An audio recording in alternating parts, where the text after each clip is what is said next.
My name is Audrey Offit, and I'm 34 years old. 3 weeks ago, my aunt sent me a video by mistake. There was no message with it, just a clip from a family dinner I'd missed because I was closing out the books for a client. I pressed play, expecting nothing. What I got was my whole family laughing, my brother calling me a pathetic failure, and my mother waving it off with a single line that rearranged my entire life. For 6 years, I had been paying their bills, the mortgage, the truck, the tuition, the rent, and there they were, deciding I should be grateful. I didn't say anything that night. I just opened my laptop and started doing the one thing I'm actually good at. By the time the next payment was due, every person at that table would understand exactly what they had been laughing at and exactly what it was about to cost them. Welcome back to Calm Drama Stories, where the quietest person in the room turns out to be the one holding everything together, and where dignity always outlasts noise. If you've ever been the dependable one, the one nobody thanks, this story is for you. Drop a comment, and be sure to subscribe. It was a Thursday night, late, the kind of late where the whole street has already gone dark. I was at my own kitchen table eating reheated soup with one hand and reconciling a hardware store receipts with the other. That's the job. I keep the books for 3 small businesses in town, and the work follows me home. My phone lit up against the counter. A text from Aunt Carol. No words, just a video file sitting there like a wrapped gift. I figured it was a forwarded clip, maybe a dog doing something, maybe a birthday reminder for my mother's party coming up. I wiped my hand on a dish towel and tapped it. The screen threw a cold blue light up onto the dark ceiling, and the sound came out of that tiny little speaker before the picture even sharpened. Laughter. I knew every voice in it. My mother's low and amused. My brother's loud the way it gets after his second beer. My sister's that quick giggle she does when she wants someone to know she agrees. The camera was angled across a dinner table I'd sat at 100 times. It was the dinner from the week before, the one I couldn't make because I was finishing a month-end close. They'd gone ahead without me. They always could. I turned the volume up. My soup went cold next to my elbow, and I didn't notice. I leaned in toward that little glowing rectangle the way you lean toward a stranger's conversation when you suddenly hear your own name in it, because I had someone in that video had just said Audrey, and the table had laughed. My brother Wade was standing up with his glass. He does that, makes a toast out of nothing, fills a room because the room is the only place he feels big. He was doing an impression of me, hunched over, squinting, tapping at an invisible calculator. Here's to Audrey, he said, and the table was already grinning. 34, no husband, no kids, just her little numbers.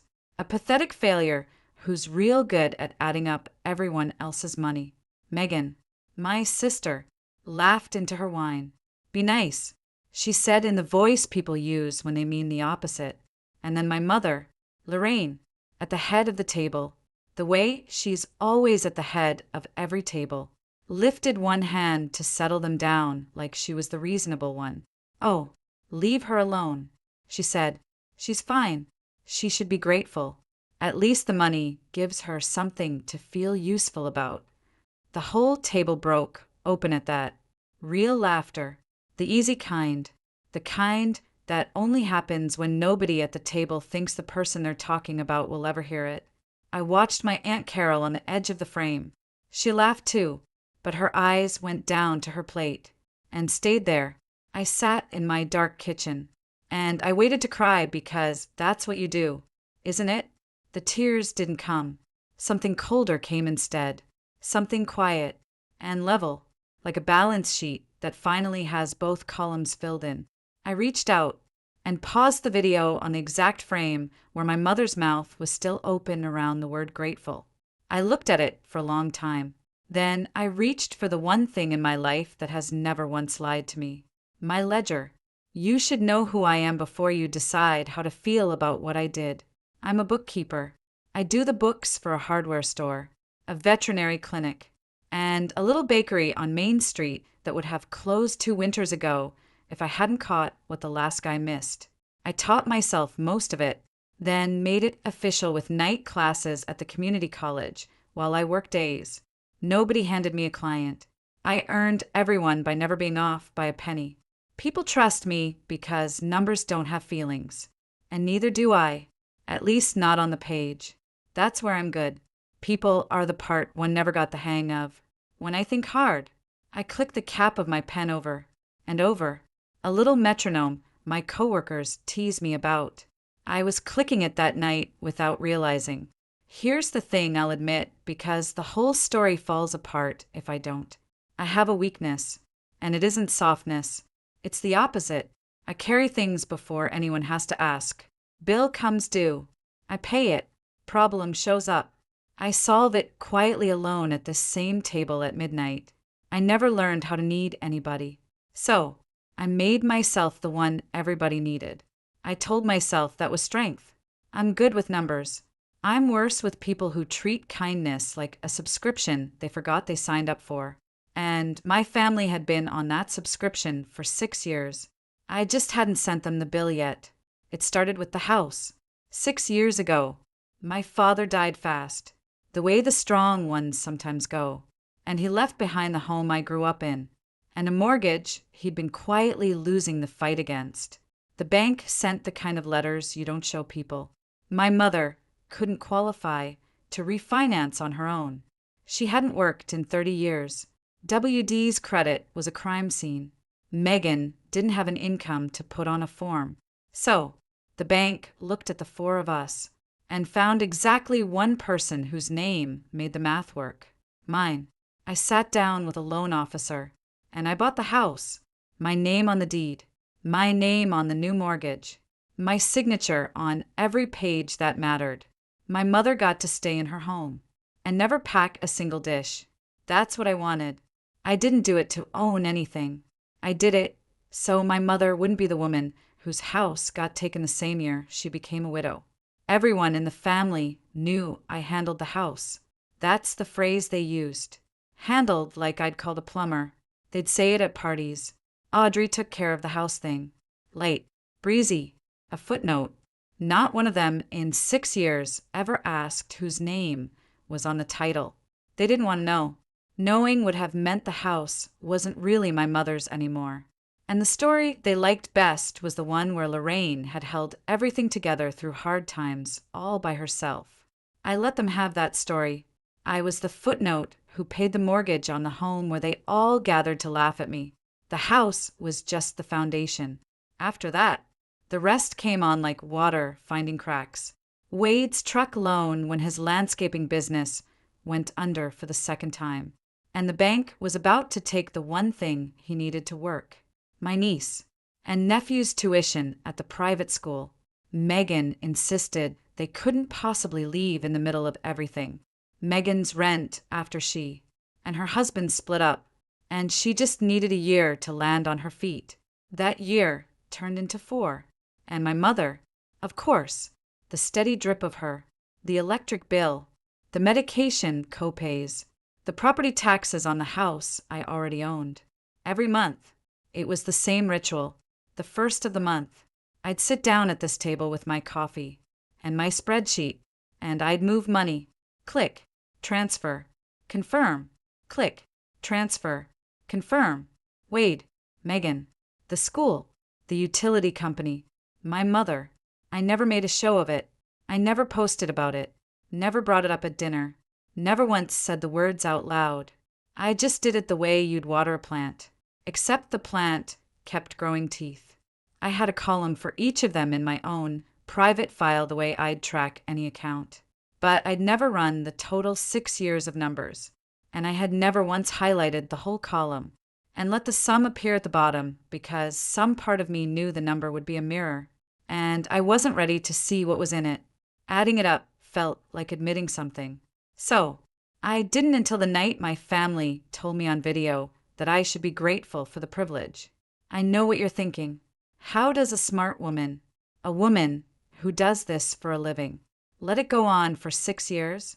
It's a fair question, And I've asked it of myself at 2 in the morning more times than I'll admit. So, let me be clear about something. I wasn't blind. I tried. About 3 years in, he said wait down and asked gently if he could pick up even part of the kids' tuition now that he was working again. My mother heard about it before I'd finished my coffee. She called and cut me off mid-sentence. Your brother is drowning. Audrey, you're the strong one. Don't you dare make this about you. So, I dropped it. Another time, I asked if we could all sit down together and talk about the family finances. Just talk. And the meeting I scheduled had exactly one person at it. Me. I kept paying, but not because I was a fool. I kept paying because the alternative had a face.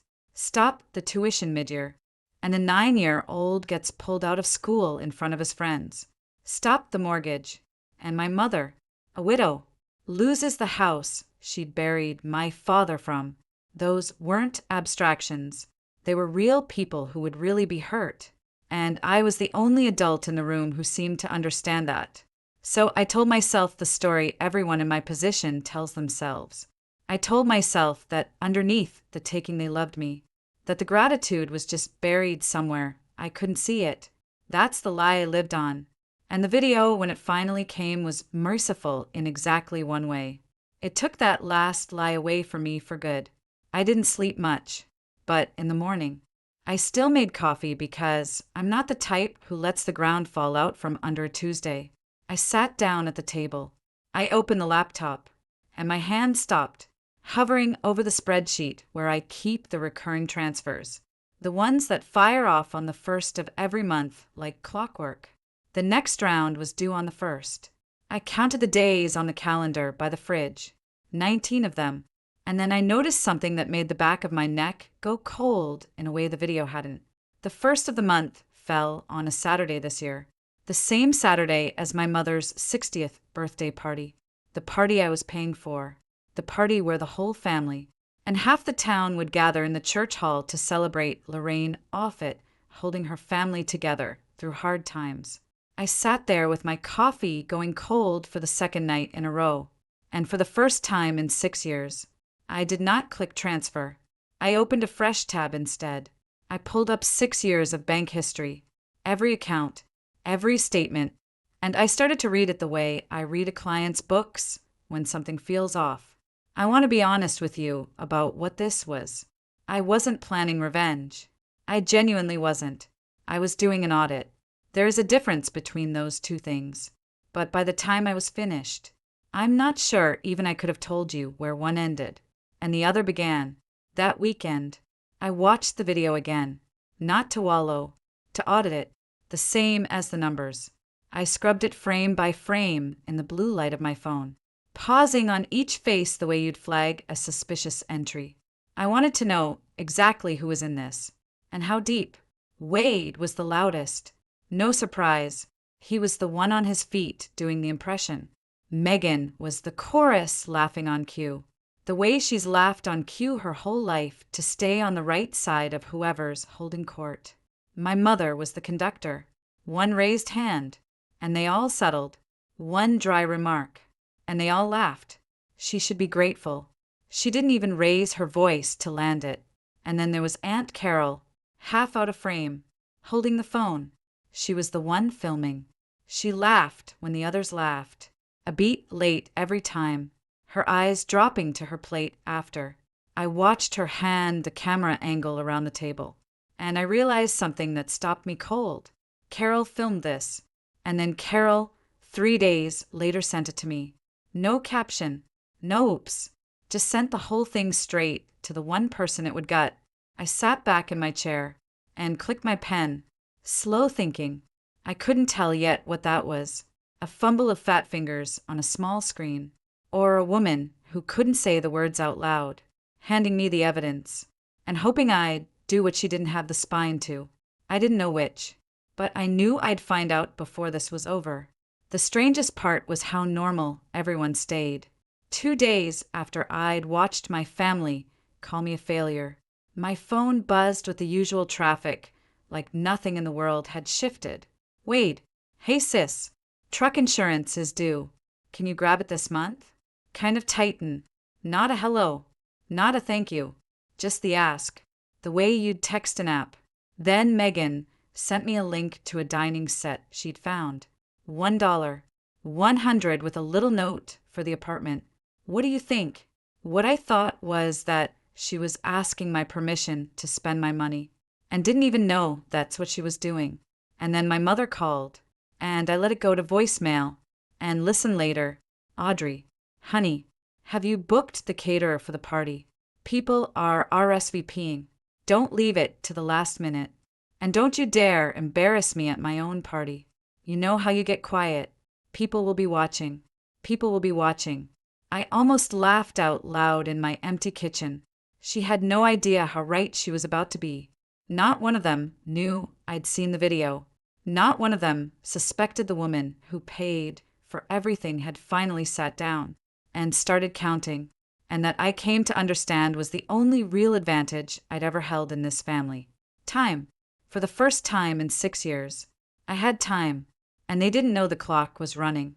So I did what I do. I built a clean record. Not a rant. Not a journal full of feelings. None of that. A ledger. I opened a fresh workbook, and I gave each of them a tab. Wade, Megan, the school, the utilities, my mother. Then I went back 6 years, statement by statement, and I logged every single transfer. The date, the amount, the recipient, the reason, where I knew it. I didn't round up to make it look worse. I didn't editorialize. I just recorded the truth line by line, the way I'd record it for a client facing an audit, because that's exactly what this was. Even if the auditor and the accused happened to share my last name. The pen clicked in my hand. Steady now. No tremble in it at all. There's a calm that comes over me when I'm putting messy things into order. The world stops being a place where my family laughed at me and becomes a column of figures that add up or don't. I printed a test page just to feel the weight of it in my hand. Black ink on white paper, dates, and dollar amounts. No adjectives. And I'll tell you what I understood. Holding that page under the kitchen light, I wasn't building a weapon. A weapon is loud. And I was done being loud adjacent to people who only ever heard me when I said yes. I was building a mirror. And the cruelest thing in the world you can hand certain people is an accurate one. I drove out to Aunt Carol's that Sunday, told her I was returning a casserole dish, which I was because even now I bring the dish back. She made coffee, and we sat in her kitchen, and I let the quiet do the work the way I do with a client who's hiding a number. Finally, she cracked. You saw it, she said. Not a question. I didn't answer, which was its own answer. Her hands wrapped around her mug. I knew it went to you, she admitted. I saw the name after I hit send. I didn't take it back. She looked at me then, and there was something real in her face, something close to shame. I should have stopped them. Years ago, the first time they started in on you. I should have put my fork down and said something. She shook her head. I just didn't want to be the next one they laughed at. And there it was, the whole rotten machinery of that family in one sentence. Everyone too scared of the table to defend anyone at it. I asked her quiet, was that the first time? She didn't meet my eyes. No, honey, she said. That's just dinner. That's how they talk about you when you're not there. She told me it was a regular feature. The Audrey jokes. As dependable as dessert. I thanked her for the coffee. I understood her. I really did. She'd done me the one kindness no one else in that family ever had. She'd let me see the truth. But understanding a person and being able to lean on them are two different ledgers. Carol had handed me the proof, and then washed her hands clean of what I'd do with it. I drove back to my own house, knowing I was, as always, on my own. I ran a small test. I wanted to see how fast the warmth turned when the money slowed, even a little. So, I paid Megan's rent 3 days late on purpose. Just 3 days. A nudge. The response told me everything I needed to know about where I stood. My mother called within the hour. Not Megan, who the rent was actually for. My mother. the manager of the family's accounts payable, calling to collect. "Audrey, what is going on with you?" she started, and her voice had that bright, hard edge she uses when she's already decided you're the problem. Megan's landlord called her 3 days late. The whole family is talking about how strange you've gotten, distant, cold, ever since you got busy with your little clients. You've decided you're too good for us. I held the phone away from my ear and just looked at it. 3 days, 6 years of being on time to the penny. And the first time I'm 3 days late. I'm cold. I'm difficult. I think I'm too good for them. Money was never the problem with you, Audrey, she said, landing it like she'd rehearsed it. Your attitude is. I told her I'd take care of it, and I hung up, and I sat very still in the quiet. 3 days late, and suddenly I was the villain of the family. So, I let myself do the math on what 6 years of perfect, silent, on-time payment had actually purchased me. The total came to nothing. Not a thank you. Not a defense at a dinner table. Nothing but the standing right to keep being on time. That was the night I went to the file cabinet. I keep my real records in a gray metal cabinet in the corner of my home office. The boring kind. The kind that holds the actual spine of a life. Bottom drawer. Back of the hanging files. There was a thick folder I hadn't opened in 6 years. The closing packet from when I bought the house. I carried it to the kitchen table and spread it out flat under the warm yellow light. No blue screen this time. No laughter. Just paper. There it was. Page after page. The deed of conveyance recorded with the county grantee listed in plain black type. Audrey M. Offit. The mortgage note. Borrower of record. Audrey M. Offit. Signed and dated 6 years back. The closing statement. The escrow disclosures, the title insurance, the whole architecture of ownership, and my name on every load-bearing page of it. I sat there and ran my thumb down the deed. I'd always known this. Of course, I'd signed it, but knowing a thing, and looking at the proof of it laid out on your own kitchen table are different. The house everyone in my family called Mom's house. The house where they had gathered to laugh at me. The house my mother told the whole town she'd held on to through her own strength. That house was legally, completely, undeniably mine. I had been the owner, and the tenant of my own family's contempt at the same time. I'd paid for the roof they sat under while they decided I was a failure. I clicked my pen once, set it down on the deed, and I felt the last of the fog burn off. I wasn't confused anymore about what I was going to do. I just had to decide how to do it, so cleanly that no one could ever call it cruelty. The next morning, I did the thing I'd avoided for 6 years. I went back to the workbook, the one with a tab for each of them, and I highlighted the whole column, every transfer, every account, and I let the spreadsheet do what spreadsheets do. The total appeared at the bottom of the screen. I'm not going to say the number out loud here because the number isn't really the point. And anyway, it was large enough that saying it would just sound like bragging. And I have spent my whole life not bragging. But I'll tell you, it was a house several times over. It was a retirement I didn't have. It was bigger than I'd feared. And I'd feared a lot. And here's the strange part. I didn't cry about the money. The money was just numbers. And numbers don't hurt me. What got me sitting there with that total glowing at me was the time. 6 years of Friday nights. I'd said, note of dates, I'd conled to finish someone else's month end. Of vacations I never took because the first of the month always came. I cried for about 4 minutes. I let myself. Then I wiped my face with the back of my hand the way my father used to. And I was done because crying is just a feeling, and a feeling isn't a plan. I finally understood what my mother had meant on that video. She said I should be grateful. And you know what?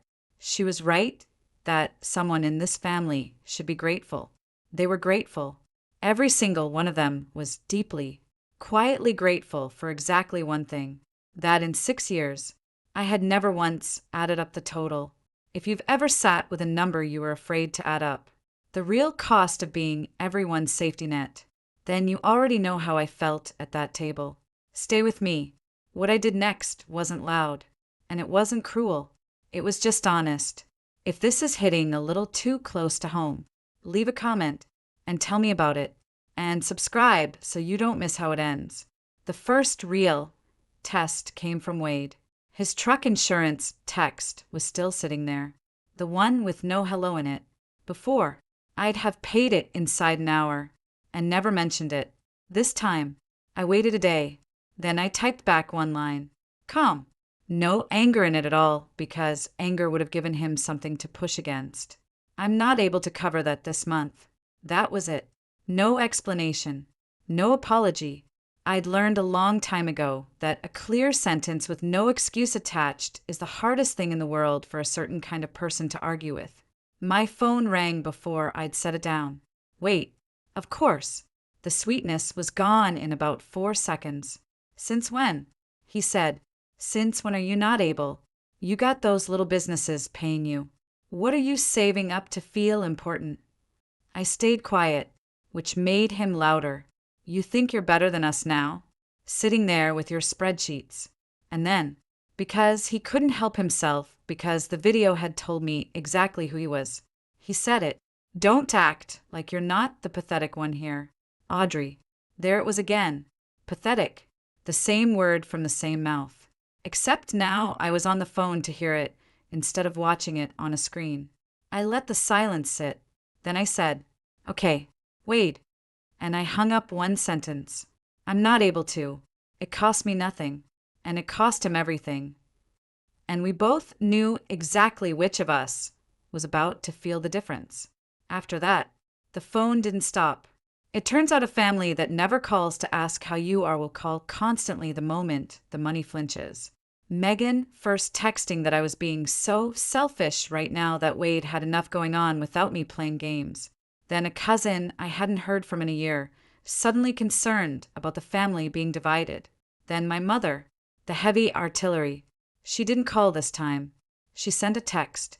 And I think she sent it in writing because she wanted me to have to read it twice. After everything this family has done for you. That was the whole message. I read it standing at my kitchen counter. And I'll be honest, I almost laughed. After everything this family has done for me. I actually opened my workbook and looked just to be sure I hadn't missed something. Some column where the help flowed the other way. There wasn't one.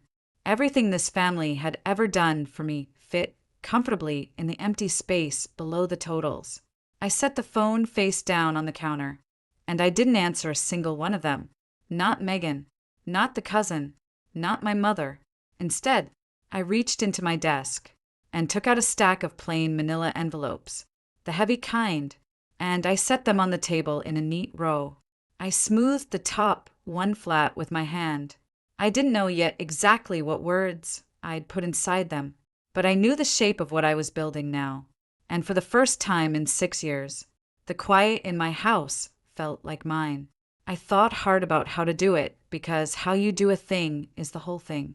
I could have blown it all up in the family group chat, posted the totals, named who'd taken what, let them read it on their phones, and feel the floor tilt. I could have called each of them and said the cruel true things I'd been swallowing for 6 years. I could have made it loud. But loud was their language, not mine. Loud keeps you in the room arguing, explaining, defending, and I was so tired of being in the room. So, I chose the opposite. I made a plan with 4 parts, and I wrote each one down so I wouldn't soften on it at the last second. 1. I'd sign the deed of the house back to my mother, and set the mortgage up for her to assume, so no one could ever say I'd taken her home. 2. Every voluntary payment, the truck, the rent, the tuition, all of it would stop on the 1st. 3. I'd hand each of them an envelope with their own complete record inside, and a single page telling them when the payments ended. And 4. The most important part, the part 1 underlined twice. I would not argue. I'd say my piece, set down the envelopes, and walk out the door. I wasn't going to fight them, because fighting keeps you tied to people. I was going to balance the account, and leave, and the calendar, bless it, had already chosen the day for me. The next payment was due on the 1st. So was my mother's 60th birthday party. I decided to let the date make it look like fate. I know some of you are already shaking your heads, thinking she should have just texted them the spreadsheet and been done with it. Stay with me, because the way this lands in person is the whole reason I'm telling you. If you've ever had to set a boundary with people who only respect you when you're useful, you'll want to see how this goes. Drop a comment, hit subscribe, and let's get to that party. I didn't do any of it on emotion. I'm a bookkeeper. I do things in the right order or I don't do them. First, I called a friend of mine, Atsepa Itrast, and ran the whole shape of it past her. No names, just the structure. Then, I sat down with a real estate attorney here in town for an hour, and I paid her for that hour like I pay for everything. She walked me through it plainly. The house was mine, free to deed however I wanted. I could transfer it to my mother, but she warned me, and I'd already known this. Deeding the house didn't erase the mortgage. The loan was still in my name unless my mother could qualify to assume it or refinance it herself. If she couldn't, she'd have to sell or find a way to carry it. The price tag came with the gift. The attorney looked at me carefully when she said that part. The way people do when they're checking whether you understand what you're choosing. I told her I understood completely. I wasn't trying to trap my mother. I was trying to hand her finally the actual weight of the house she'd spent 6 years pretending she carried alone. Let her feel what it really costs. Let her decide what to do with it as a grown woman, the way I'd had to. As for the rest, the truck, and the rent, and the tuition, those were gifts, the lawyer confirmed. And gifts can stop the day you decide they stop. No notice required. Though I'd give fair notice anyway, because I'm not the one who behaves badly in this story. I had her draw up clean transfer documents. I wrote a single plain letter to go with each envelope. No feelings in it, just facts and dates. Facts have never needed my help to hurt. The party machine ground on around me, and the whole thing ran on one quiet assumption that Audrey would handle it. Of course, I was paying for the hall. I'd put the deposit down on the church fellowship hall months ago, before any of this back, when I still thought silence and money were the price of being loved. I was paying the caterer, too, and there was a second assumption layered under the first, the one that made my jaw tighten every time I thought about it. Everyone expected me to say a few words. The dependable daughter standing up at the milestone birthday to toast the strong mother who'd held the family together. My mother had been telling people for weeks. I heard about it secondhand, the way I heard about most things. Lorraine says Audrey takes care of everything. A neighbor told me at the grocery store, beaming like it was the loveliest thing. She's so proud of you, honey. Says you're her little accountant who likes to feel needed. I smiled at the neighbor and said something gracious and pushed my cart away. And in the cereal aisle, I made my decision final, because here's what they'd done without realizing it. They had built me a stage, a room full of witnesses, the whole extended family, the neighbors, the minister, all gathered, and waiting for me to play the grateful daughter one last time. They'd handed me a microphone and an audience and an expectation. I decided I'd keep the stage. I'd keep the audience. I'd keep the microphone. I would just change the script they'd written for me into the one that was true. The day before the party, I went to the hall to check on the setup, and I got one last reminder of exactly why I was doing this, as if the universe wanted to make sure I didn't lose my nerve. Wade was there hanging a banner, beer already in hand at 2:00 in the afternoon, holding court for a couple of the younger cousins. When I walked in carrying a tray of glasses, he grinned at them and jerked his thumb at me. "Careful," he said loud enough to carry. "Don't upset the ATM. She's been touchy lately." The cousins laughed, uncertain, the way you laugh when you're not sure if something's a joke. Megan was there, too, arranging flowers. And when I started to tell her about a billing question with the caterer, she cut me off with a little wave. "Audrey, Nobody wants to hear about invoices at a party. She said, "Read the room." My mother breezed past all of it, fussing over Megan's dress, adjusting Megan's collar, never once looking my way, as if I were part of the catering. And in the corner, watching all of it, was my cousin Haley, 19, home from her first year of college. She caught my eye, and her face did something the rest of them never did. It flinched. She'd seen it. "Don't upset the ATM." He'd said it like a joke, tossed it off the way he tosses everything off. But I'd stopped finding Wade funny somewhere around year 3. A joke is just cruelty wearing a party hat. And I'd been the punchline at this family's table for as long as I could remember. Tomorrow, for the first time, I'd be the one who got to finish the joke. Haley followed me out to the porch of the hall while I caught my breath. She's a good kid, the only one in the next generation who texts me on my birthday without being reminded.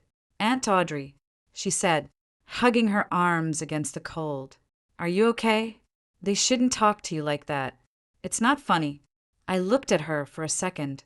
19 years old. And she was the first person in that entire family in 6 years to ask me if I was okay. Not what I could pay for. Not whether the caterer was booked. Just, "Are you okay?" It nearly undid the whole plan. That one question. Not because I was scared.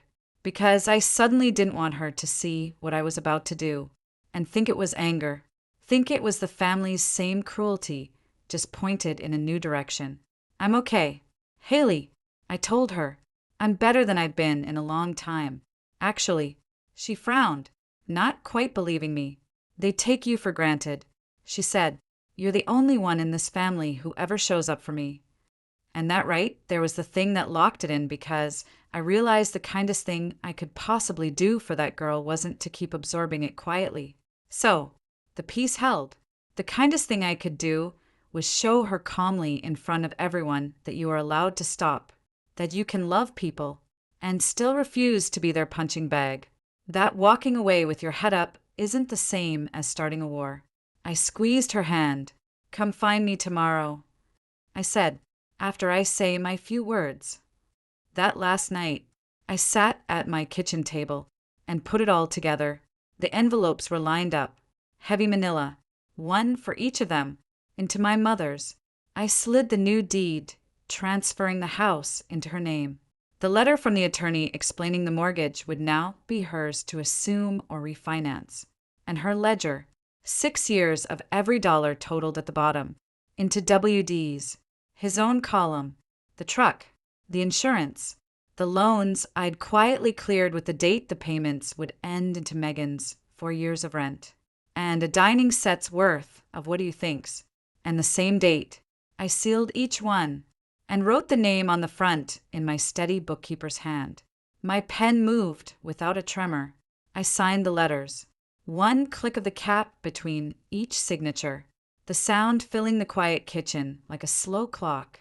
My phone sat face down on the table the whole time, dark, and I never once turned it over to watch that video again. I didn't need to. I had it memorized. And anyway, the laughing was about to stop mattering. For envelopes, no speech to memorize, no big confrontation rehearsed in the mirror. I'd spent 6 years saying yes to these people without ever saying a single word about it. I figured I could say no the exact same way, quietly, completely in writing, so it couldn't be argued with. I turned off the kitchen light and went to bed, and for the first night in 3 weeks, I slept the whole way through. The church hall was full by 4. It looked the way those rooms always look. Folding tables in rows, a sheet cake under fluorescent light, a banner that said 60, and fabulous with the glitter already shedding onto the floor. My whole extended family was there, aunts and uncles and second cousins, plus half the neighborhood, and the minister and his wife. My mother held court near the cake in a new dress, accepting her birthday like tribute, telling anyone who'd listen the story she loved most. Well, after Frank passed, somebody had to keep this family standing, she was saying as I came in, and I just did what I had to do. She caught my eye across the room and gave me the look the one that meant, "Get ready. You're up soon." Wade was already loose and grinning. Megan hovered near our mother, basking in the borrowed glow. Haley stood off to the side and gave me a small private nod. When the cake was cut, my mother tapped her glass with a fork, and the room hushed, and she said with a magnanimous little wave in my direction, "I think my daughter Audrey wants to say a few words. She's the one who put all this together. She's good at taking care of things." Polite applause rolled around the room. They were all waiting for the grateful daughter. They were waiting for thank you. I stood up, and I felt strangely, perfectly calm. The way I feel when a long set of books finally balances. I didn't have a glass in my hand. I had the stack of envelopes, and I clicked my pen once, the only sound in the quiet room. I'd brought something a little more accurate than a toast. "Thank you all for coming to celebrate my mother," I said, and I meant it, and I let the room settle into the warmth of that for a second before I went on. 60 years is worth celebrating. Then I picked up the first envelope. "Mom, this is for you." I walked it over and set it in her hands. "It's the deed to the house. It's been in my name for 6 years since I bought it from the bank after Dad died, so you wouldn't lose it. Tonight, I'm signing it back to you. The house is yours again, free and clear of me." A confused murmur started up. This wasn't the toast anyone expected. My mother's smile froze in place, along with the mortgage. I added gently, "which I've carried every month for 6 years. The papers inside explain how to assume it. You'll want to call the bank Monday." Then I picked up the next two. "Wade, Megan." I set theirs down in front of them on the table. Inside each of these is a complete record of what I've paid for this family. Every bill, every transfer, every month going back 6 years. It's all there to the penny. I didn't add anything. I didn't round up. I just wrote down what's true. The murmuring was spreading now. Aunts leaning to uncles. The neighbors going still. WD had the envelope open, his face draining as he read his own number. Megan hadn't moved. My mother was staring at the deed in her lap like it might bite. I kept my voice level, almost kind, because I wasn't there to wound. I was there to be clear for 6 years. I said, "I was told I should be grateful. I've heard it my whole life. So, I just wanted tonight with everyone here who loves this family to make the record clear about who exactly was carrying whom." My mother came up out of her chair, so fast it scraped back, and tipped, and the clatter of it was the loudest thing in the room. "How dare you," she said, and her voice cracked high and ugly across the hall. "How dare you do this to me at my own party in front of everybody? You've always been like this. Audrey, jealous, dramatic, desperate for attention." The deed slid off her lap onto the floor, and she didn't even look at it. "You think a stack of papers makes you better than your own family?" WD was on his feet now. 2. The envelope crushed in his fist. "A few receipts." He spat. "And you think you're better than us? You always thought you were better than us." Megan had finally opened hers, and I watched the color go out of her face as she found the rent total. For years of it, and she started to cry, but it was the panicked kind of crying, not the sorry kind. The whole room was frozen, every neighbor and cousin, and the poor minister watching my mother scream the word grateful across a church fellowship hall on her 60th birthday. And here's the thing I want you to understand, because it's the only thing that mattered. I never raised my voice. Not once. I stood there in the center of all that noise, and I felt the stillest I have ever felt in my life. I waited until my mother ran out of breath, and then I said quietly, so they had to go silent to hear me, "I'm not asking for thanks. I'm not even asking for an apology. I'm just done paying to be your punchline." A neighbor near the back, an old man who'd known my father, said it just loud enough to carry. Lord, the pathetic one was the one holding the whole thing up, and I watched it move across the room, face by face, the truth finally landing where the laughing used to. Haley crossed the floor, and came, and stood beside me, and she took my hand, I set the last envelope down on the table, the one with the schedule in it, the dates. Everything stopped. I didn't slide it across dramatically. I just placed it the way I place anything when I'm done with it. Then I turned to the room. Not to my mother, not to Wade, but to all of them, the aunts, and the neighbors, and the minister who'd baptized me. "Thank you again for coming to celebrate, Mom," I said, and my voice was even, almost warm. "I mean that 60 years is a lot." I picked up my coat from the back of my chair. The payment stop on the first. I said to the room simply, like reporting the weather, "The house is yours now, Mom. I hope it's everything you've been telling everyone it was." My mother opened her mouth, but nothing came out that she'd want a room full of witnesses to hear. So, she said nothing. I buttoned my coat. Haley walked me to the door, past tables of people who weren't laughing anymore, and I felt their eyes. And for once, I didn't mind them. Outside, the cold hit clean. And good. I pulled my phone from my pocket out of habit, and the screen was dark, and there was not a single message on it that I needed to open. I put it back. I got in my car, and I drove the 15 minutes home to my own house, the small one with my name on the deed, and nobody else's expectations inside it. I didn't slam a single door on my way out of that hall.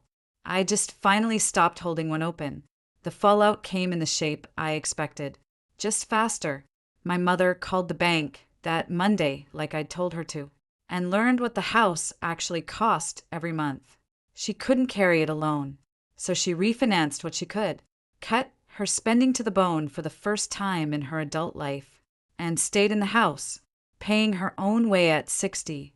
WD sold the truck within a month.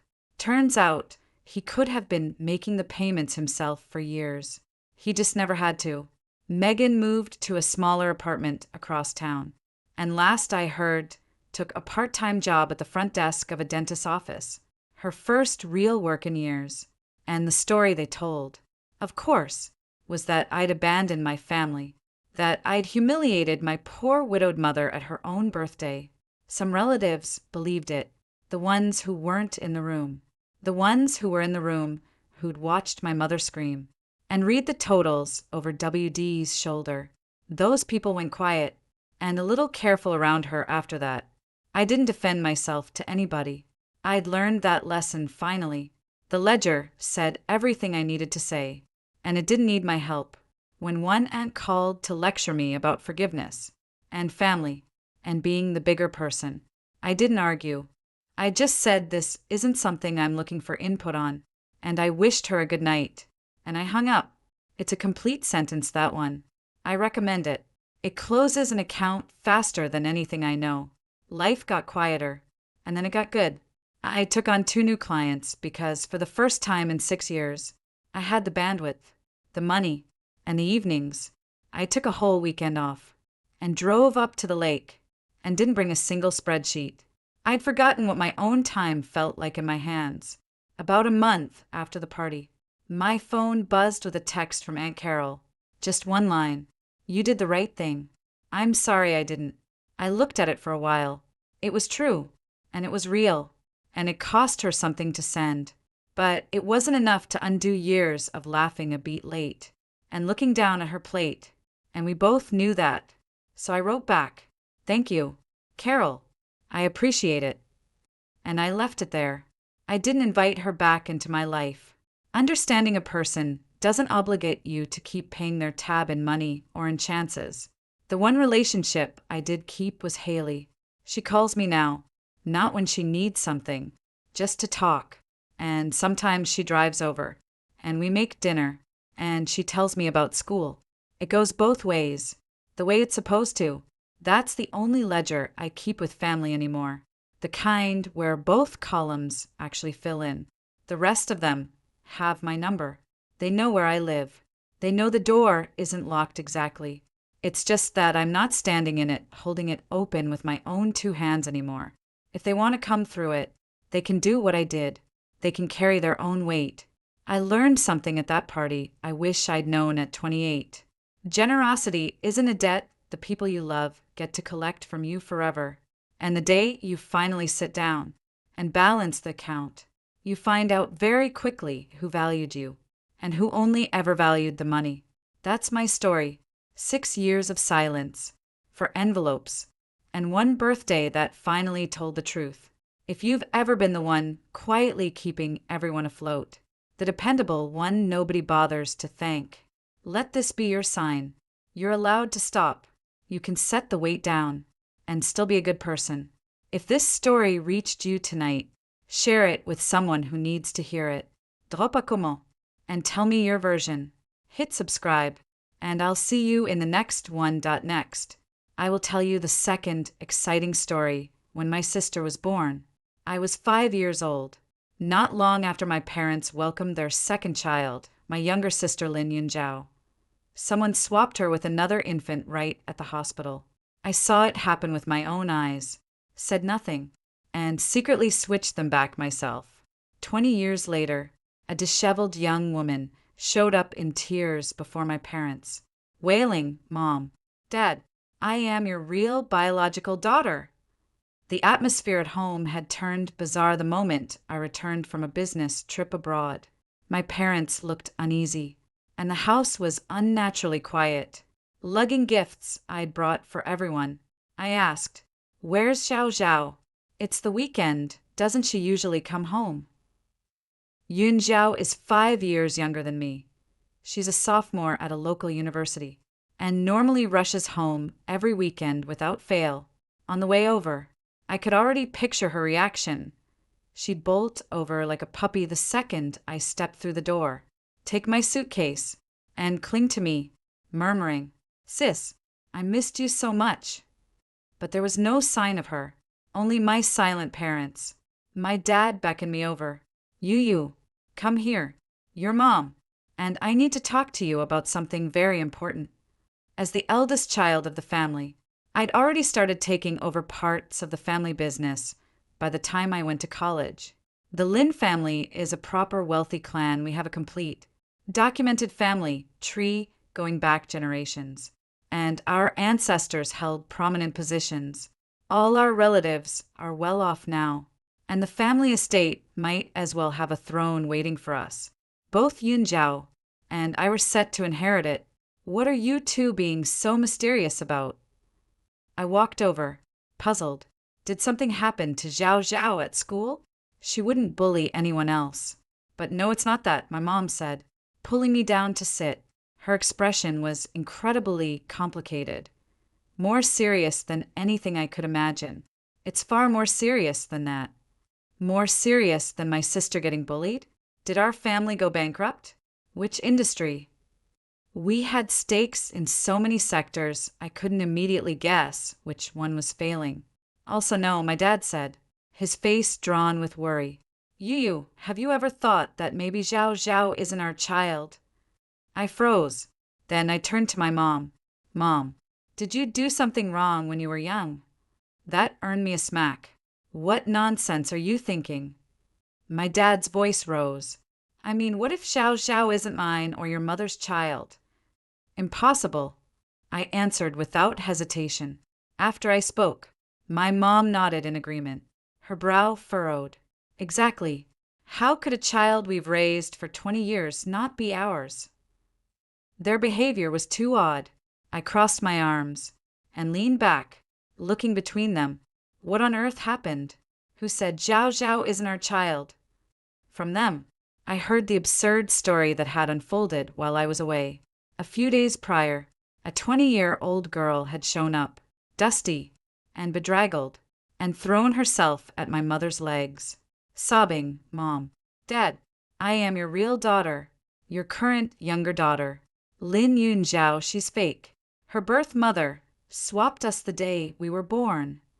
"You believed some random girl who showed up claiming to be your daughter?" I rubbed my temples, already developing a headache. "Give me your phones. Let me check if you've even downloaded the anti-fraud app." But she knew exactly when Xiao Zhao was born, the date, the exact hour. She even knew which hospital it was, and the name of the doctor on duty. My mom said, "That just means she's a well-prepared scammer." I countered. That information isn't exactly top secret. It's not hard to find out or guess. We didn't believe her at first either. My dad cut in. But then she pulled out the jade pendant your grandmother gave Zhao the day she was born. My mom added, "You were little then, so you might not remember. Your grandmother had custom pendants made for both you. And Zhao, the one Zhao has now is a replacement. The original was placed in her crib the day she was born. We have no idea when it went missing." Their words stirred faint, distant memories. When my family had their second child, I was 5. I'd just gotten back from kindergarten that day, and only the nanny was home. I cried for Mom and Dad, and the nanny told me they'd gone to the hospital to have the baby. I think I visited the hospital the next evening. Lin Yun Zhao had been born for over 10 hours by then. I don't remember how tight hospital security was 20 years ago, but I do recall there were plenty of child traffickers around back then, and many babies were stolen straight from hospitals. My dad had just gotten a call and rushed back to handle an emergency at the company. Relatives had been gathered to see the baby, but my mom was exhausted and needed rest, so the ward had gone quiet again. There should have been a nanny staying with the baby, but I can't remember why she left at that particular moment. I stood on tiptoe to look at my baby sister in the crib. She was tiny, soft, fragile enough to cry at a touch, but adorable, and looked just like me. I stared at her for so long I got sleepy. The light in the room was dim, both Mom and the baby needed to rest.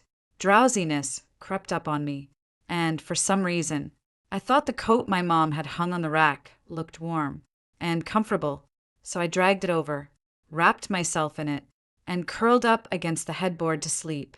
I was soon jolted awake by the sound of the door opening. I thought it was Dad coming back, but it wasn't. A woman slipped into the ward, not our nanny, not a relative or family friend. She was carrying something. On closer look, it was an infant. She set that baby down, picked up my sister, and tiptoed out, maybe because the light was low or because I was small, and still hidden under my mom's coat in the corner. She never noticed anyone else was in the room besides Mom and the baby. I watched in silence, half asleep, thinking at first it was a dream. But when the door clicked shut, I jumped up, stood on tiptoe to check the crib, and realized the truth. The baby there wore the same clothes as my sister, and newborns all look similar. But I'd stared at my sister for so long. How could I not recognize her? She'd been swapped. The moment I realized something was wrong, I shook my mom awake. She was breathing evenly but wouldn't wake up. Without hesitation, I opened the door and caught a glimpse of the woman turning a corner. Then I followed her. She entered another ward. I heard her muttering to herself inside, though I couldn't make out the words. I memorized the ward number. Soon after, a man came to find her, and they started arguing in the room. He seemed to snatch something from her, and she chased him out. Now, I tiptoed in, saw my sister lying in the crib, and was absolutely certain she was mine. With effort, I lifted her and carried her back to Mom's ward. She let out a tiny whimper on the way, but, thankfully, was sensible enough not to cry. Once I'd put her back, I took the unfamiliar infant to that other ward. Later, the nanny returned to find me fussing over my sister and nearly had a heart attack. Dad scolded me afterward, saying I was being ridiculous. As for Mom, she slept for a few more hours, woke up fine, and I let it go. The memory faded until it felt like a dream. And now, someone had shown up with the jade pendant my grandmother had given my sister, demanding recognition. The recollection ended. I wasn't sure every detail was accurate. If it was a dream, then my sister had never been swapped. If it wasn't, then I'd swapped her back myself. "Where is this girl who claims to be your daughter?" I asked. "Your dad. And I settled her in the house over by East Lake." My mom said quietly. I frowned. "You put her up in our family property without even doing a paternity test first." I didn't dare, my mom murmured, looking down. My dad also lowered his head. They were afraid that if the child they'd raised for 20 years wasn't theirs, how would they sever 20 years of parental love? And if their biological daughter had been cast out for 20 years, how could they ever make up for that lost time? I didn't tell them about my childhood memory, even though I was certain my sister was my real sister. A 5-year-old's memory isn't always reliable. Only a paternity test could serve as definitive proof. Here's what we'll do. I decided quickly. Let's arrange to meet this girl as soon as possible and get a paternity test done before the results come out. There's no need for Zhao to know anything. No one wants to see their close family members questioning whether they're actually related. My parents agreed.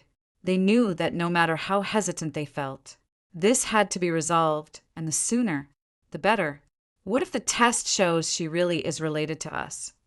My mom was still anxious. I glanced down at a work message on my phone and replied absently. Call the police on the trafficker. Bring our daughter home. Compensate her however we need to. Zhao can move in with me for a while. Worst case, she's already capable of living independently. She can take care of herself. Then I added, calmly, but I still think this whole thing is a farce. Fate moved faster than any of us expected. I thought only my parents. And I knew about this. But the very next day, I got a phone call. Sisu, something's wrong. It was Sunday, supposed to be my day off, which it no longer was.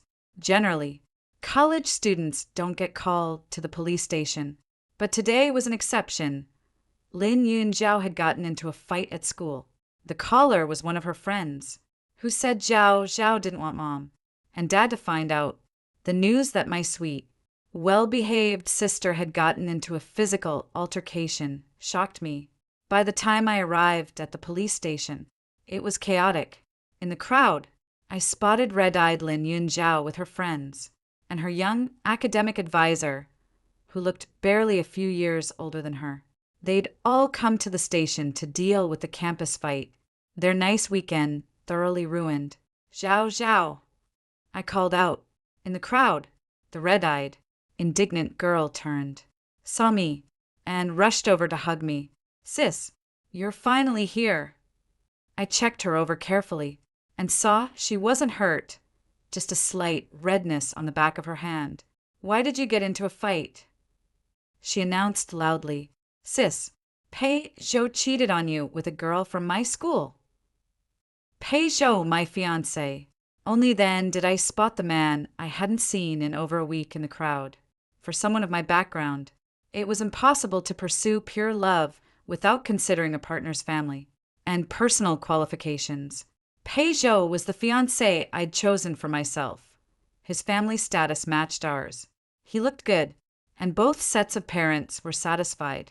Though his ambition and ability were mediocre, I cared more about his family background. His laid-back attitude wasn't a problem. I didn't expect everyone to be as driven as I was. Pei Zhou's face was smudged with dust, his expensive shirt wrinkled, and there was a distinct slap mark on his pale cheek. Beside him stood an unfamiliar girl, pretty, standing well within what would be considered intimate social distance for two people who weren't close. Pei Zhou, what's going on here? My gaze landed slowly on the handsome but somewhat disheveled man. He still looked annoyed. Chiyue, don't listen to your sister's nonsense. I was just dropping a friend off at school. What kind of friend is close enough to wear your suit jacket? Yunjiao was no longer acting wronged, hands on her hips. She radiated combativeness. How old are you? Who is she to you? Have you no shame seducing college girls? If you dare cheat on my sister, just wait. I held my sister back before she could lunge at Pei Zhou again. Is this one of your friends? Some heiress I've never met. I turned to the girl beside Pei Zhou. So far, my emotions had stayed perfectly calm. It wasn't hard to fall into Ganxing Sui default assumptions, even if rich kids like to moan about having money but no love. It was undeniable that children cushioned by wealth were lucky, happy or not. Naturally, most of our friends came from the same circle. Peugeot paused awkwardly before answering. She's not. Just a friend I met at a restaurant before. The word friend is interesting. It can describe someone you've met once. Or an intimating person of the opposite sex. I had no intention of calling him out, but my sister clearly didn't buy his explanation. What kind of friend stands that close? Too scared to admit you cheated? Are you even a man? It was clear my sister disapproved of this engagement. She'd opposed it when it was first arranged, before we got engaged. Peugeot had a reputation as a notorious playboy, but for the spiritually empty rich. Seeking thrills from romantic entanglements seemed almost inevitable. Consensual affairs were nobody's business but theirs. Besides, an engagement wasn't a marriage. Our two families had a 2-year cooperation project ongoing, with about 6 months left. We could discuss any changes later, but Yunjiao didn't know this. She thought I genuinely liked Peugeot, the advisor, and police officers present relaxed when they realized we all knew each other. Since it's a private dispute, resolve it privately. Don't resort to violence again. Peugeot's decision to call the police had been impulsive. He knew full well that given the relationship between our families, even if things escalated, his family would urge him to settle it quietly. Plus, he was in the wrong here. Giving him face in public didn't mean this didn't need resolving. Resolve it. Unexpectedly, Peugeot was still seething. He pointed at Lin Yunjiao. Unless she apologizes to me. Peugeot had never been this unreasonable before. I looked at him coolly, holding back my sister. My tone flat, Peugeot. Do you need my sister to apologize to you for hitting you after you cheated? Before Peugeot could speak, the girl beside him piped up timidly. Sis, Peugeot Gidge, and I aren't like that. Don't misunderstand. Gidge, my actual sister was about to lose it. I pointed at the furious Lin Yunjiao beside me. Mississippi, my sister is right here. Don't go shouting, sis, randomly. Peugeot finally spoke up, his voice clear. Lin Chiwe, how long are you going to keep treating this imposter as your sister? Didn't your parents tell you? Lin Yunjiao isn't a Lin at all, Shays. He pointed at the girl, standing close to him. I paused, my gaze sweeping over Peugeot and the girl, reassessing them with new understanding. I had a vague guess who she was.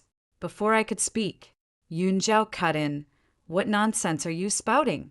Cheating and making up stories? If I'm not my sister's real sister, who is? In a warm, peaceful family, no one would ever absurdly wonder if they weren't their parents' biological child, or their sister's real sibling.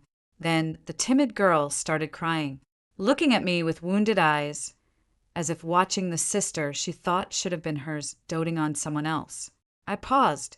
Peugeot, and Yunjiao kept arguing. He pointed at her.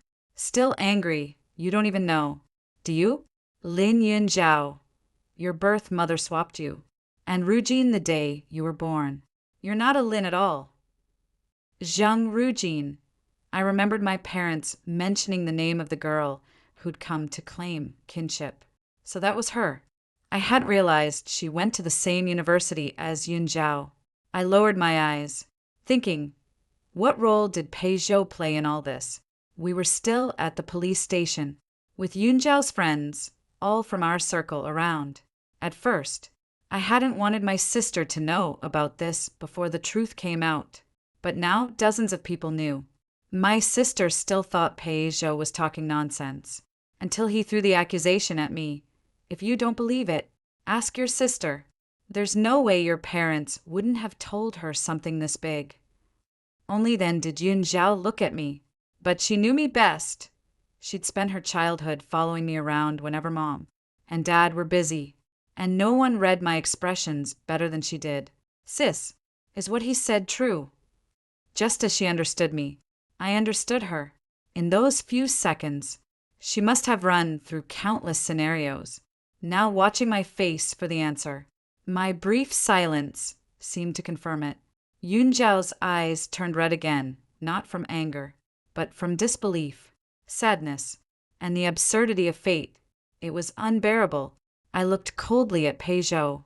Before I could speak, Zheng Rujin spoke again. Sis, do you only want Eros, your sister? She and Pei Zhou had met by chance. She said he'd helped her, and hearing he knew you, and Mom, and Dad, she'd begged him to help her meet you. So that explained it. I'd wondered how she'd found my low-profile parents, whose daily schedules I didn't even always know. Zheng Rujin radiated wounded grievance. I could see her resentment toward Yun Zhao, her hatred for the person who'd enjoyed 20 years of luxury that should have been hers, even well hidden. Traces of it leaked out. I remembered my parents were supposed to take her for the paternity test tomorrow, so the results weren't out yet, and I had no reason to consider her my real sister. Zheng Rujin, I said, my parents mentioned they'd scheduled the paternity test for tomorrow, before the results are out. I have no reason to think you're my biological sister. That admission was as good as confirming Pei Zhou's story. Yun Zhao's expression was impossible to describe, overwhelmed by conflicting emotions. She didn't know how to react. Her friends stared at the scene in shock. Pei Zhou, you overstepped, I stated factually, but he reacted strongly. I thought you were just a bit cold. But I didn't realize you were this bloodless. You won't even acknowledge your own sister. Just cling to an imposter. Cold? Maybe. I'd never treated this fiancé with the attentiveness his past girlfriends had received. I'd been lucky enough to be born into a wealthy family. I wasn't here to be some man's virtuous wife and mother. Unlike the power struggles among the younger generation of the Pei family, the Lin family business was split between only me and Lin Yunzhao. The education we'd received since childhood was about holding absolute control. Pei Zhou, I said abruptly, you ignore your own sister to fret over mine. He was speechless, just as he was about to say something else. I turned to Yun Zhao. Zhao Zhao, let's go home. On the way back, I called my parents to tell them what had happened, and reminded them to take Zheng Rujin for the test tomorrow. My sister was like a wilted flower, quiet, no longer lively, silent as she'd been when her favorite idol fell from grace in middle school. Mom and Dad were both home. When they saw me bring her back, they tried to act normal, urging us to eat. But Yun Zhao was much quieter, speaking less. They were worried sick. That night, before I went to sleep, there was a knock at my bedroom door. Come in. The door opened, and my 20-year-old sister stood there, hugging her sleep toy, a small gift I'd given her as a teenager, which she'd slept with ever since. I looked up and felt like I'd been transported back to her elementary school days, when the little girl would run into my room like that, asking to sleep with me. Sis, can I sleep with you tonight? Even though we hadn't shared a bed in years, I said, come in. A flicker of barely noticeable joy crossed Yun Zhao's face, and she soon lay down on my bed. She didn't say much, as if she'd just come to sleep with her sister. My memory is excellent. I remember what my sister looked like as a kid. She used to chatter nonstop, rambling on when we slept together until she drifted off, mumbling. But tonight she was silent. Still, she didn't seem able to sleep. Even after the lights went out, she barely moved. But I knew her. She wasn't this still when she slept. A long time passed. I was drifting off when I suddenly heard a voice. Sis? What if I really am not Mom and Dad's child? You are, I said. I mean if. There is no if. I'm certain. The paternity test appointment was set. My parents, and I went to pick up Zheng Rujin and found Pei Zhou wrestling with her in the house. When they saw us come in, both of them froze, flustered, their movements guilty. Xiao Zhou, what are you doing here? My dad's face darkened. I'd mentioned Pei Zhou to them yesterday, but not this layer of connection. Pei Zhou still acted like a junior in front of my parents. Uncle. Auntie, Rujin said she was a little scared, so I came to check on her. I'll go with you to the testing center too. We'll be family soon anyway. Family, I curled my lip. Who knew what trick this girl had used to make Pei Zhou believe she was the long-lost Lin daughter? His actions were over the line as far as our family was concerned. He was still my nominal fiancé, and even if he was accompanying her, he shouldn't have come alone to Zhang Rujin's place, especially a property owned by my parents. Today's itinerary was private, but since Pei Zhou insisted on accompanying, he could drive. Zhang Rujin sat in the back seat, softly telling the story of her past. She said her adoptive mother had treated her terribly, making her do all the housework since elementary school, beating and cursing at her constantly. Her adoptive father drank heavily and also took his anger out on her. As she got older, they'd even planned to marry her off for bride price. She'd only managed to get out by studying desperately hard. On the surface, she sounded like a pitiful girl, but my personality stops me from taking any one-sided story at face value.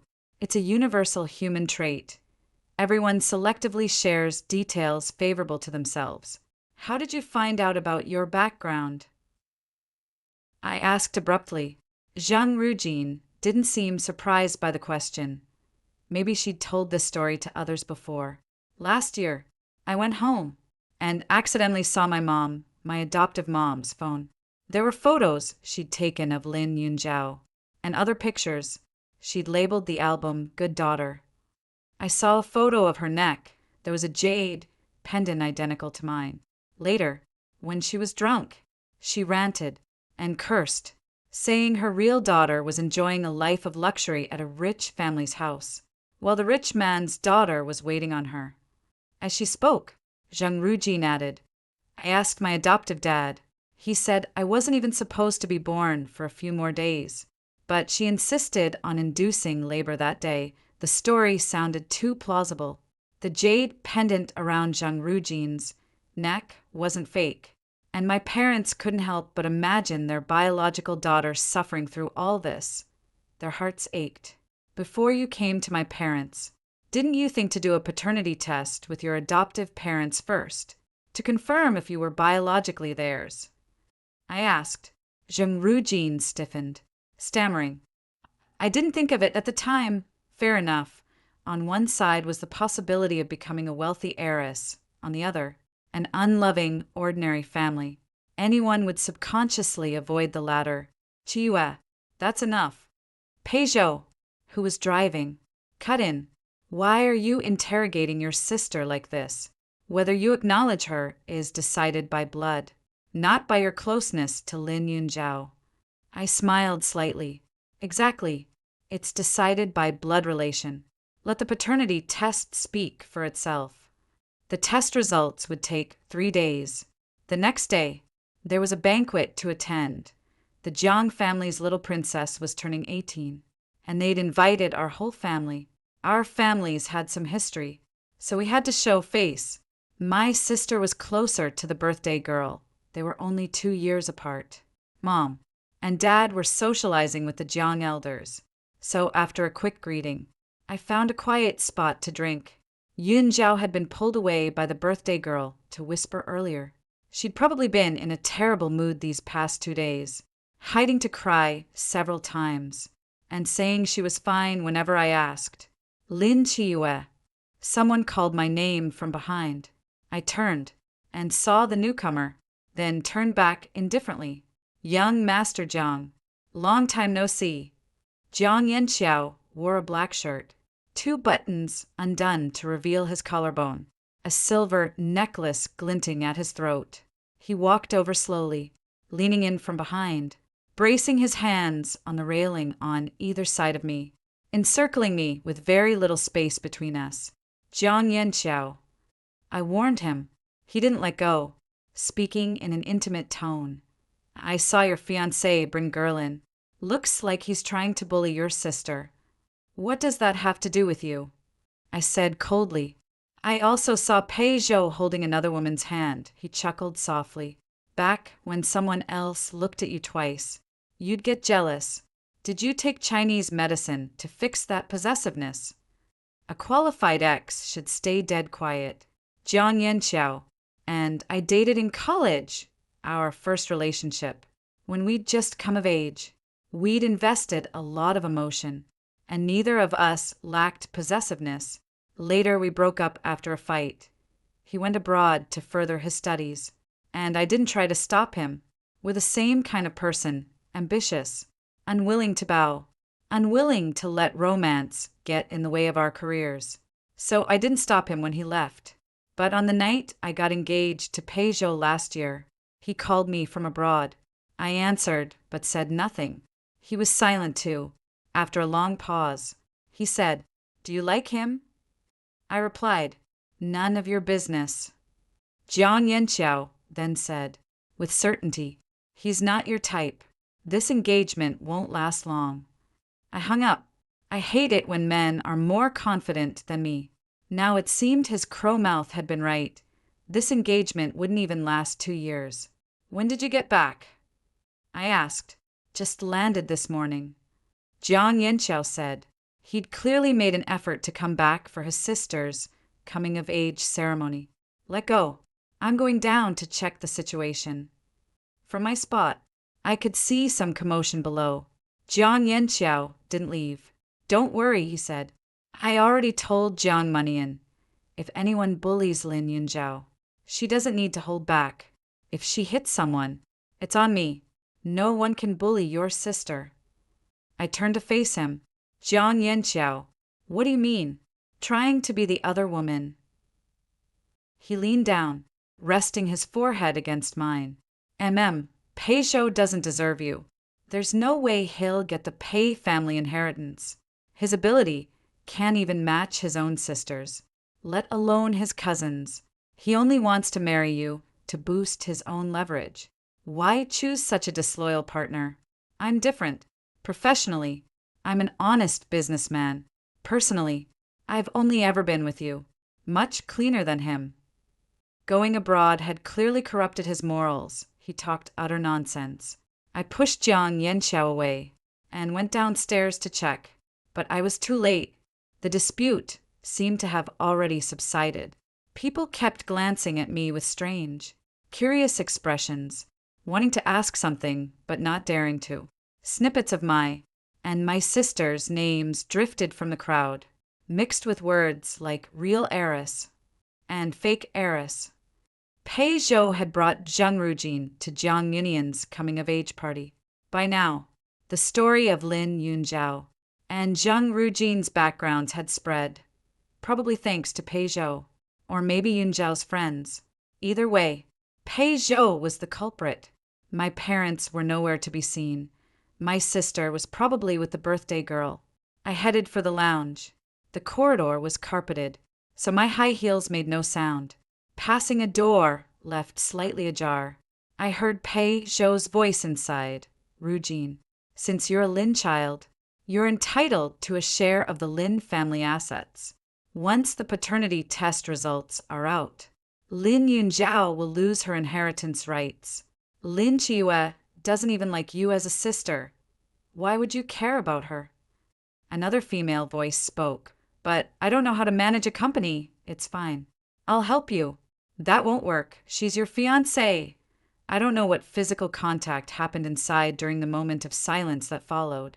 But then Pei Zhou said, "Rujin, you can see I don't like your sister. We only got engaged because our families are cooperating. If you return to the Lin family, we could be together. Don't you like me?" His words reminded me of the period right after we got engaged last year. He'd sent flowers to my office every day, eagerly picking me up from work and asking me out to dinner. I didn't like that kind of transactional interaction, so I made things clear with him after a few times. Since we were two people with no feelings involved, what emotional value could he expect from me? Back then, he hadn't acted like he disliked me, but later, probably because he got no response from me, He cooled down. I hadn't understood why Peugeot was meddling in this matter until now. He hadn't wanted to increase his chances of inheriting the Pei family.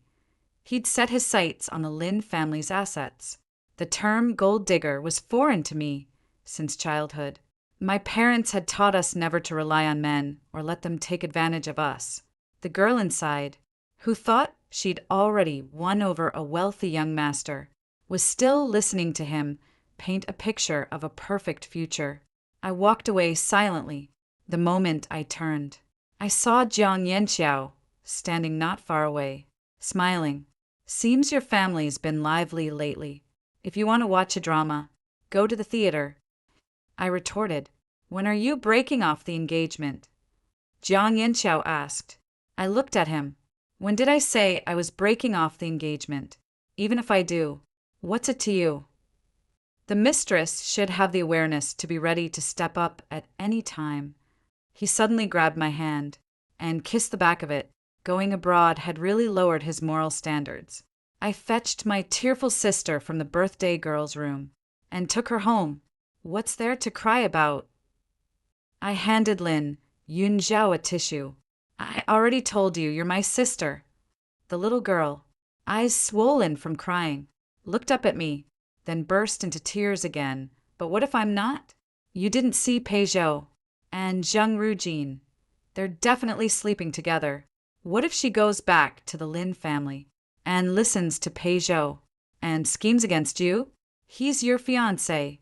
He's protecting Zheng Rujin like that. He definitely wants to bully her because she doesn't know anything and incite her to fight you for the family fortune. Woo-woo, human nature is biased. The Lin family assets are too massive, splitting them between me.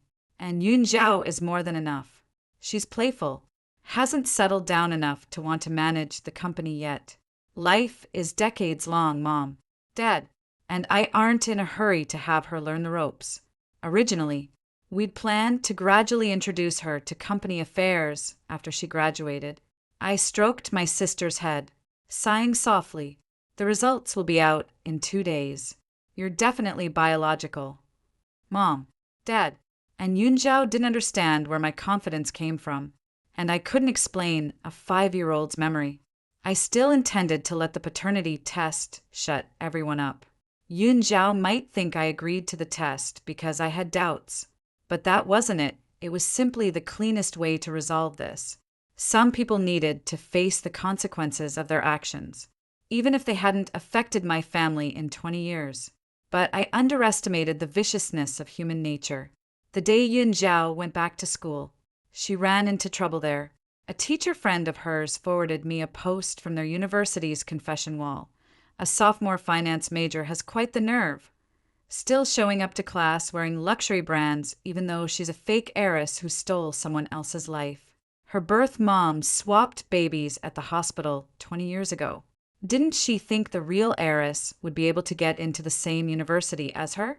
This imposter has enjoyed 20 years of wealth that wasn't hers, my friend said. Chiyue, this is about Yun Zhao, right? It's not reasonable for this to spread so fast and reach the school. It was unreasonable. A normal person wouldn't spread news that would negatively affect them. So it definitely wasn't my sister, which meant it was Zheng Rujin. My friend, who had many student contacts as a teacher, soon saw people chiming in, ready to reveal the protagonist's identity. I asked her to contact the confession wall admin. Consider this a favor I owe you. I'll treat you to a meal later. She laughed. It's nothing. This kind of unverified news shouldn't be posted in the first place. I'll contact the relevant teachers to have the student running the wall take it down. But, she warned, even if you delete it, you won't stop the gossip. I understood. I just didn't get why. If she was so certain she was the child who'd been swapped, she couldn't even wait a few days for the test results. I took my parents to the Eastlake house to meet Zheng Rujin. After last night, I'd had Yun Zhao take a leave of absence and stay home. Rumors spread faster than you needed evidence. People already believed the real/fake heiress story. Yun Zhao was a minister in a university club. Her contact info wasn't secret. after someone with ill intent leaked it. People had started harassing her since last night, adding her on social media to curse her, or calling directly to abuse her. I hadn't had time to deal with it yet. I had confiscated Yunjiao's phone. Now she could only pass the time on a tablet logged into an account that wasn't hers. I wasn't stopping her from facing societal risks, but this undeserved disaster should be handled with her family by her side. The moment Zhang Rujin saw my parents and me, she put on a smile. Dad, Mom, Sis. She'd accepted her new family far faster than I'd expected. My parents still weren't used to the address. They wanted to say something, but were afraid of hurting her feelings. As parents, they'd never been negligent. So before the paternity test results came out, they were still strung along by the possibility, worried sick. Only I was unaffected. After some perfunctory greetings, I asked calmly, Zhang Rujin, have you seen your university's confession wall? Her face stiffened. Then she put on a confused expression. Know why? What's wrong? Sis. Someone anonymously posted about you, and Lin Yunjiao on your school's confession wall. Every word was malicious toward her. I've already had someone delete the post, but plenty of people have already tracked down her info to curse her. Did you know about this? I kept my eyes on Zhang Rujin's face. Midway through my sentence, her gaze flickered, not entirely naturally. Maybe there was even a trace of satisfaction. I didn't know. Zhang Rujin said, her eyes suddenly welling up. Sis, are you implying I posted that confession wall in your and Mom and Dad's hearts? Is that who I am? My mom spoke first. Rujin, what your sister means is, have you told any classmates or friends about this? She hesitated, then said in a small voice after a long pause, I might have mentioned it to my roommate once. Maybe they were standing up for me. I'd looked at the comments under that confession wall post. It was very likely people close to her. Before the paternity test results are out, spreading this is too rash, my dad said, after thinking it over. It wasn't a harsh rebuke, but somehow it struck a nerve in Zhang Rujin. Tears slid down her cheeks. Instantly. Dad, do you suspect I deliberately got someone to do that? Whether intentional or not. Lin Yunjiao stole 20 years of my life. Shouldn't I resent her? I should be the one raised by you, the one you dote on as your daughter and sister. How can I not blame her? Her emotions were so raw they seemed genuine. Even my parents thought she wasn't lying. And she wasn't. Zhang Rujin was immersed in the story of being swapped at birth, genuinely resenting the person who'd lived her life for 20 years, and the person who caused it all. What are you all doing? A male voice suddenly sounded from behind. Pei Zhou had arrived at some point and walked straight over, pulling Zhang Rujin up and wiping the tears from her face with a pained expression. Then he turned, glaring at my parents. Uncle, Auntie, your elders. But you can't just scold Rujin because she's not related to you by blood. Can you? She suffered so much out there. And now that she's finally back, instead of feeling the warmth of home, you're taking your anger out on her over someone unrelated. As if echoing Pei Zhou's words, Zhang Rujin's tears kept falling, pear blossoms battered by rain, evoking pity in anyone who saw her. Zhang Rujin, I said abruptly, breaking the atmosphere. Did you give this house's passcode to Pei Zhou? I was certain I'd closed the door when I came in. The two people mentioned froze. My parents finally reacted. Pei Zhou's appearance here was far too abrupt. Once was accompanying for the paternity test. Now he was showing up uninvited. It was hard not to overthink it. Xiao Zhou, how did you get here? My mom frowned. Zhang Rujin's voice was still choked, but she couldn't help covering for herself. Mom, I told Pei Zhou I wasn't used to being here alone, and he came to see me. I thought since he's your sister's fiancé, we'll be family later. So I told him my parents apart from being tied up in knots over the daughter situation, weren't foolish. So you know this is my fiancé, I said flatly. I don't even know the passcode to my own place, but you know yours. Does that make sense? Sis, Peugeot naturally couldn't bear to see the beauty blamed. He said to me, Chiue, how can you slander your sister like this? We're innocent. I just came to check on her. Innocent? They'd already promised themselves to each other. Is that so? I didn't believe him, unless you let me see your chat logs. Both of them fell silent again. Peugeot spoke first. Chiue, do you have this little trust in me now? Or are you planning to break off the engagement? This guy, whatever he wanted to do, he'd play the victim first, but it saved me the trouble of handling it myself later. Fine, I said, turning to my parents. Dad, Mom, call Uncle Pei, and Auntie. Let's settle this today, so we don't delay other people's romantic prospects. My parents had clearly realized Peugeot wasn't a good man. Normally, they would have urged me to think carefully before breaking off the engagement. At least wait a few months until the cooperation project ended. But today, the thought that Zhang Rujin might be their daughter, and Peugeot wanted to get involved with her, made them eager to resolve this. At their age, how could they not see what Peugeot was after? His ambition was too big, but his ability didn't match it. Peugeot had only said it casually at first, not expecting my parents to actually call his parents. He froze for a moment, but then, seeing something in Zhang Rujin's eyes, or thinking of something, he didn't try to stop them. The Pei family was reluctant to break off the engagement, but whatever Peugeot had told them, the elders' attitudes softened when they met. Since the children don't like each other, let's call it off. May they each find suitable partners in the future. Peugeot's mother's attitude toward us didn't change much. She smiled at my parents. It's a pity we can't be family, but I hope our two families will have opportunities to cooperate further in the future. It was all polite pleasantries. Both sides remained friendly regarding the cooperation. Breaking off the engagement was simple, mutual agreement, then informing relatives and friends. The first night after the breakup, Jiang Yanqiao called. Miss Lin, heard you're single now. What's it to you? The man on the other end chuckled. Of course it's relevant. The position's open now, I'm gunning for it. Once you're done with your family mess, come out for a meal with me? It's been so long since we ate together. I miss you. The dead man used to be proud as anything. Who taught him to act cute? I hung up. The third day, the paternity test results came out.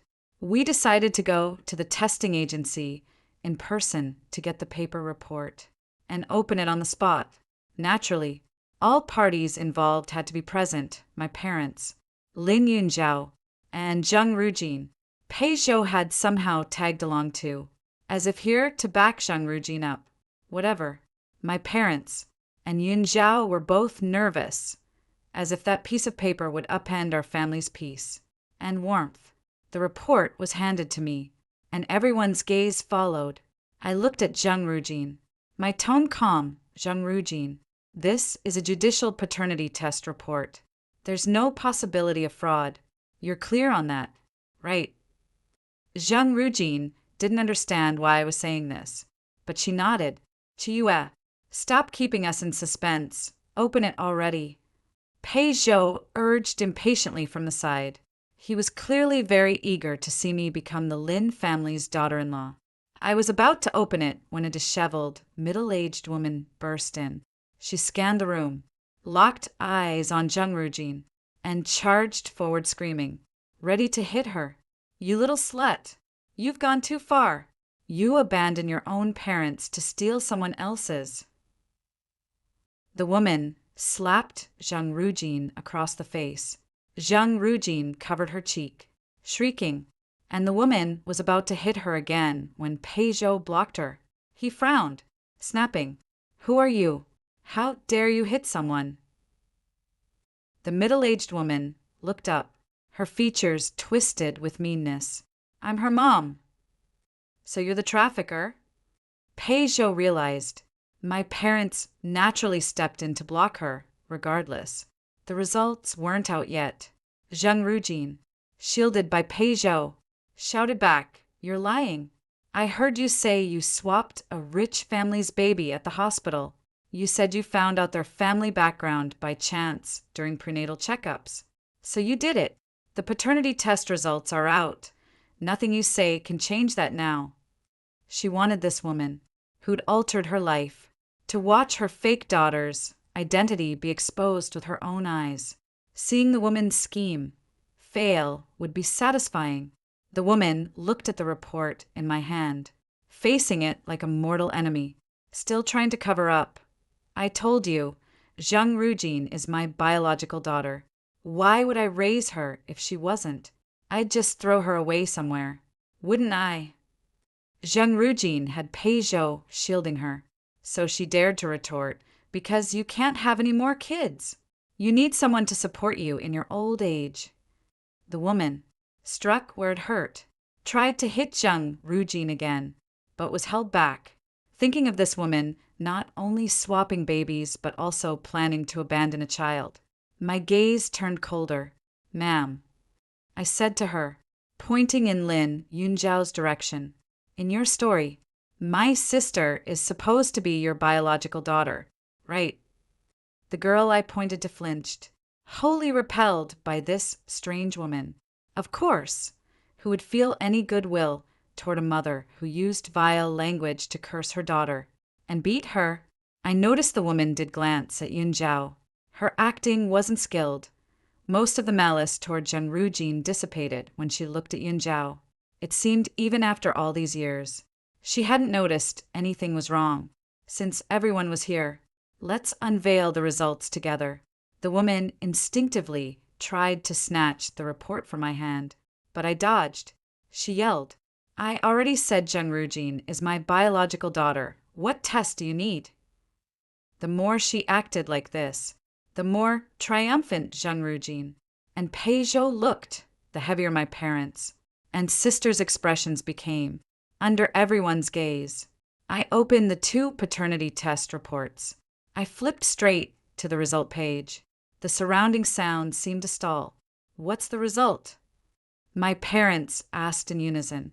I handed the reports over, gesturing for them to read for themselves. Everyone except Yunjiao, the girl terrified of facing the results, and the woman who kept claiming Zhang Rujin was hers, leaned in to look. My parents were the first to look. Their expressions froze. Then they said nothing. The reports then reached the eager Zhang Rujin and Pei Zhou. The moment their eyes landed on the test results, both of them looked utterly disbelieving. "How is this possible?" they said in unison. Zhang Rujin couldn't accept this reality. She flipped through the 2 reports wildly, staring at the lines of text. After a long while, she suddenly looked up at me, accusing, "Did you tamper with the results because you didn't want me to come home?" Then she turned to Lin Yunjiao, shouting, "It must be you. You were afraid I'd take everything you have, so you rigged it, right?" Yunjiao? The paternity test reports slipped from her hands and were picked up by a rough-looking hand. A moment later, another "How is this possible?" rang out. The middle-aged woman who'd claimed Zhang Rujin was her daughter saw the lines, excluding Su Shiwan as Zhang Rujin's biological mother, and excluding Lin Dong as Zhang Rujin's biological father, and muttered to herself. Her temper wasn't good to begin with, and now she grabbed Zhang Rujin's hand, laughing or crying. "You're not theirs. How could you not be? How could you be my daughter?" I couldn't help but marvel inwardly, now that she was biological. She wasn't happy either. Lin Yunjiao, who'd finally gathered the courage to look at the report, picked it up, glanced at it, and immediately leaped up to hug me. "Sis, she's not. So I'm definitely our family's kid, right?" Of course. I ruffled her hair, thinking how scared she must have been these past few days. That lively, confident, cheerful girl The three people who couldn't accept the truth were each lost in their own worlds. I spoke up. Are you wondering? You clearly went into my mom's ward and swapped the baby. So why does the paternity test say the child you raised isn't my parents? At that, everyone's gazes snapped to me, especially the middle-aged woman. She stared at me fixedly, even though I'd been lucky enough that she hadn't succeeded in swapping my sister away 20 years ago. If I hadn't noticed back then, she'd committed the act of harming others. Should I treat it as if nothing had happened just because she failed? Since she delivered herself to my doorstep, that bullet fired 20 years ago should hit her square between the eyes. Under the gaze of the middle-aged woman who'd always thought her biological daughter was living a life of luxury, I smiled slowly at her. When you entered the ward back then, did you notice there was also Met here? She froze. I took the baby you'd put in my family's crib and swapped it back. No matter how much malice she'd harbored toward the rich family's child all these years, it had all been unleashed on her own biological daughter. You're lying. The woman struggled to charge at me, but my parents and sister held her back. I looked at Zhang Rujin again. Remember when I asked you about blood types earlier? She looked up at me. Both my parents are type A. How could they have a type B child like you? My tone was calm, even if the swap had succeeded. Our family gets annual physical exams. Your blood type couldn't have stayed hidden forever. Zhang Rujin's mouth twisted in a cry or laugh grimace. She'd suffered years of abuse from her biological mother. Finally found a reasonable explanation. Her mother was a vile, disgusting person who'd swapped a rich family's baby. So she'd found the starting point of her suffering and another path in life, only to discover now that she was the biological daughter. Her birth mother had raised her as someone else's child, venting all her unhappiness on her. She was pitiful, but I couldn't empathize, let alone sympathize. If she'd succeeded, if her blood type had happened to be A or O, what would have happened to my sister?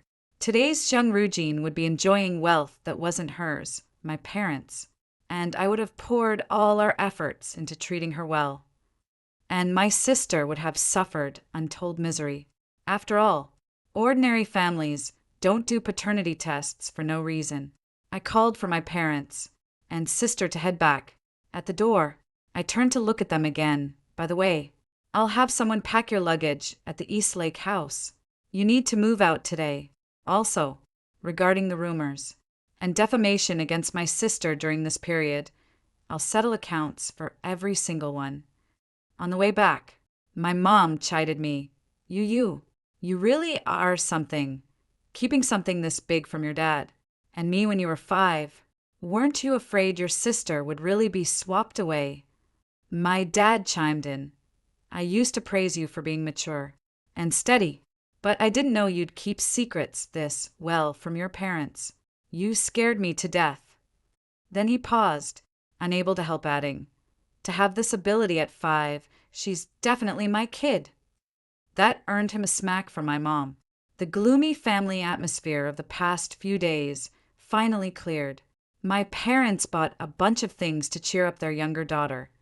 Every time they thought about how she'd almost been swapped away the day she was born, they couldn't help but want to make it up to her.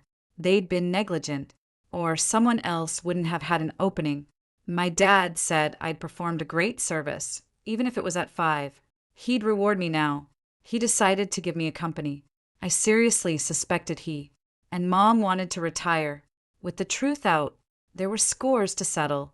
After packing Zhang Rujin's luggage from the Eastlake house, I deleted her from my parents' phones in one smooth motion, blocking her completely. I also lectured them. Stop bringing home people of unknown origin in the future. It's a mess. My parents, knowing they were in the wrong, shut up. Next was Yunjiao's phone. I hired technicians to track down every person who'd used main or alt accounts to curse my sister. Most were students at her school. The confession wall post had been screenshotted and posted on social media, amplified by marketing accounts. and had significant reach. I called the police. Some people had spread rumors and bullied my sister on campus. Every single person involved would pay. Where the police couldn't intervene, I'd sue them one by one. My family had nothing in abundance except money. The sheer number of students involved alarmed the university president and other leaders. They must have worn out their lips calling me those days. In the end, we negotiated. The university's official account issued a clarification, and the perpetrators were disciplined.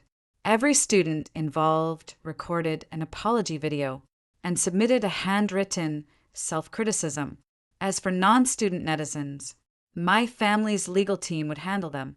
My sister still wanted to finish her degree at that school, so we didn't want to make things too tense if she didn't want to stay. Studying abroad was also an option. I didn't pay much attention to Zhang Rujin's situation, but I inevitably heard snippets from others. This incident had started because of her. The confession wall post had been made by her roommates, who truly believed her lies, now that everything was proven false, and several of her roommates had stuck their necks out for her. None escaped punishment. The malice Zhang Rujin had incited against my sister rebounded onto her. The implicated students naturally ostracized her, and eventually Zhang Rujin dropped out. Later, I heard she became Pei Zhou's mistress, but Pei Zhou had only been interested in her because she was supposedly the Lin heiress. Without that identity, her value in his eyes plummeted drastically. Plus, he'd actually broken off the engagement with my family, earning him a severe scolding from the Pei elders.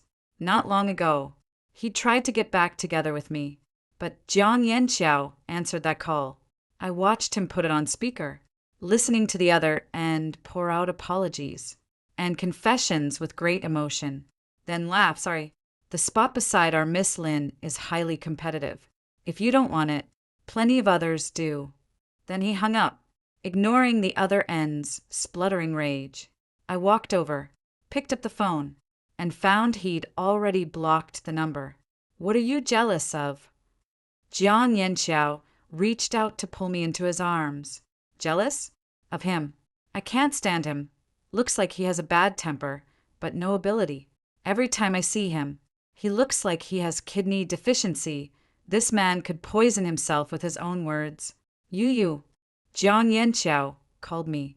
When are you taking me to meet your parents? This was the man who'd recently offered himself to my bed, unable to resist temptation. I'd let him into my home. Now, he was camped out in my apartment, even though he had his own place in the same complex. He refused to leave. They're not strangers to you. Go meet them yourself, I said, exasperated. His hand brushed my cheek, pinching it lightly. It only counts if you take me. Jiang Yanxiao hadn't spared any effort winning over the people around me. He clicked his tongue at his phone. I asked your sister if she wanted to go out and play. I told Jiang Monyan to invite her. All expenses covered. She said, I'm a weasel paying New Year calls to a chicken. Honestly, we've been on and off fighting for years. But I've been good to her, haven't I? She misses me. You are up to no good. I commented. The matter of getting back together with Jiang Yanxiao hadn't been hidden from my sister, but her reaction was intense. Not long ago, when I had my period, Yun Zhao rushed over despite having no classes, made brown sugar water, and even whipped up a steaming 5-dish 1-soup meal in my barely used kitchen, declaring with fighting spirit, no one understands how to take care of my sister better than me. We're the best pair in the world. Jiang Yanxiao, being the loudmouth he is, waited a moment, then sat down and tasted Yun Zhao's cooking. Finally, he gave her a thumbs up, praising her culinary skills. It made the little girl furious. Yun Zhao complained to me privately, he hurt you so badly before. I could only pat her head. Kids shouldn't meddle in adults' affairs. Just take the money he transfers to you. Why fight with money? My sister looked at me with worried eyes, afraid I'd be sad over a man again. She was young and didn't understand that relationships also had their own charms. Neither Jiang Yanxiao nor I would lose ourselves over feelings, but thinking about it, it seemed only he and I fit together. As for marriage, it involved too many complications. I'd consider it carefully. The woman who'd swapped babies 20 years ago was named Chen Xiangyuan. I investigated her later and found she indeed had no grudge against our family. What she'd done back then wasn't impulsive, it was premeditated. She'd been a nurse at that hospital back then. It wasn't hard for her to access pregnant women's information. She'd deliberately chosen a delivery date matching my mother's. Using her position, she quit not long after the birth, probably out of guilt. For all these years, she'd been watching my sister from some corner, convinced that the daughter she'd schemed to push upward was living a life of luxury. Thinking that someone had been watching my sister all these years was chilling. But 20 years had passed, and now there was no direct evidence Chen Xiangyuan had ever swapped babies. I'd been too young then to understand the stakes, and later forgot the memory if Zheng Rujin hadn't shown up. That vague memory would have stayed buried forever. The next time I saw Zheng Rujin was at a club I frequented. Before I even got close, there was a disturbance at the entrance. I saw Chen Xiangyuan clutching Zheng Rujin's hand, pleading in a low voice, "Rujin, come home with Mom. Okay, you're still young, drop out.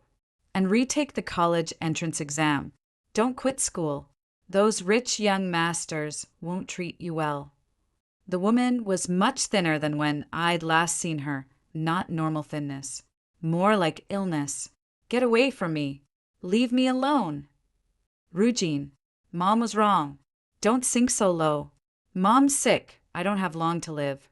Come home with me." Okay, I thought the scene was rather ironic. The woman finally knew which path was the right one. From a distance, I heard Zheng Rujin snap at her birth mother. "You'd have been better off swapping me with someone else's kid back then. Who'd want a mom like you? You deserve to be sick. It's your punishment." From an outsider's perspective, as long as you knew the full story, no one could blame Zheng Rujin. But I still couldn't forgive either of them. One was a mother who, for her own selfish desires, tried to destroy another family. The other was the daughter who grew up in a distorted home. Because of it, Zheng Rujin was a victim. But she didn't have to end up like this. Before the paternity test results came out, if she'd restrained her desire for revenge, this matter would have stayed between my family and her alone. She chose this path herself. Of course, the root of all evil was Chen Xiangyuan. Later, I heard Pei Zhou had also cut ties with Zheng Rujin. He'd never been faithful to begin with, and whatever tender feelings he had for her evaporated in the face of lost benefits. His cousin married a well-matched girl, and the two families formed a powerful alliance. He defended my family, and after his parents asked him to apologize and mend fences to no avail, the family's power gradually shifted toward his cousin and his biological sister. They might even take out their anger on Zheng Rujin, but he was still lucky even without the family inheritance. He remained a wealthy young master. It was harder to say the same for Zheng Rujin. Having grown used to a life of luxury, could she really be content with an ordinary standard of living? Who knew? Time passed, unhurried. 2 or 3 years later, I kept dreaming of the day my sister was born. In the dreams, I was back in that ward, reliving the scene over and over. Sometimes I'd see my 5-year-old self curled up asleep against the headboard, completely unaware someone had come in, and the child everyone doted on was someone else. I'd wake up in a cold sweat. Jiang Yanxiao would pat my back beside me, murmuring, "Don't be afraid. Don't be afraid. Had a nightmare? Tell Gidge about it." He had no shame, occasionally in bed. He'd ask me to call him Gidge. I buried my face in his arms, still shaken. I dreamed Zhao really got swapped. He sighed softly. "Go back to sleep. It's all fake. Tomorrow night I'll have your sister come sleep with you." After a moment, he muttered quietly, "Even after we get married, My status is still lower than my sister-in-law's. Sometimes I'd see my 5-year-old self curled up asleep against the headboard, completely unaware someone had come in, and the child everyone doted on was someone else. I'd wake up in a cold sweat. Jiang Yanqiao would pat my back beside me, murmuring, "Don't be afraid, don't be afraid. Had a nightmare? Tell Gidge about it." He had no shame, occasionally in bed. He'd ask me to call him Gidge. I buried my face in his arms, still shaken. I dreamed Zhao really got swapped. He sighed softly. "Go back to sleep. It's all fake. Tomorrow night I'll have your sister come sleep with you." After a moment, he muttered quietly, "Even after we get married, my status is still lower than my sister-in-law's."